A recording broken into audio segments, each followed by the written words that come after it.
তো দেখো আমরা নেক্সট পুজো দিচ্ছি বাবা ভোলানাথের এখানে। তো বাবা ভোলানাথের পুজোটা এটা দ্বিতীয় পার্ট তোমাদেরকে দেখাচ্ছি। ওটা প্রথম পার্ট ছিল, এটা দ্বিতীয় পার্ট, কেননা একই দিনে দু জায়গায় পুজো দিয়ে।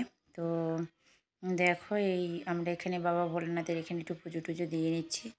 তো পুজো দেওয়ার পরে আমরা এখানে ধরো আমার মেয়েটা ধরো এই বাবা ভোলানাথের এখানে মানসও করেছিলাম যে বাচ্চা যাই হোক, ছেলে হোক মেয়ে হোক, যাই এখানে এসে নমস্কার করিয়ে পাঁচসঙ্গে ফল দিয়ে পুজো টুজো দিয়ে যাব।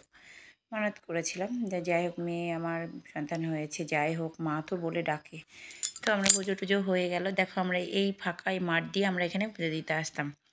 ঠিক আছে, ফাঁকা মাঠ দিয়ে, তাই আমি তোমাদেরকে দেখাচ্ছি। আগে ফাঁকা মাঠ দিয়ে আসতাম, এখন তো এপাশে ঢালাই করার রাস্তা হয়েছে, টুকটুকি হয়েছে, কত রকমের সুযোগ সুবিধা হয়েছে। আগে তো এত সুযোগ সুবিধা ছিল না।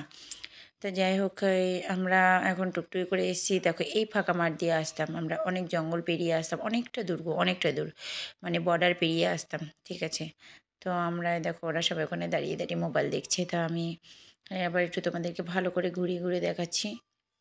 ঘুরে ঘুরে দেখার পরে আমরা সব পুজো কমপ্লিট হয়ে গেল। এর নেক্সট ভিডিও মানে তৃতীয় পার্ট নিয়ে আসবো তোমাদের কাছে আবার। এটা দ্বিতীয় পার্ট, ঠিক আছে। এখানে তো আমি পুজোর পরে তোমার দক্ষিণা দিতে হয়। তো ওর বাবাও ধরো তোমার পুজো দিচ্ছে, পুজো টুজো দিয়ে তোমার ধরো প্রণাম প্রণাম করার পরে প্রণামী দিতে হয়, মানে দক্ষিণা দিতে হয়।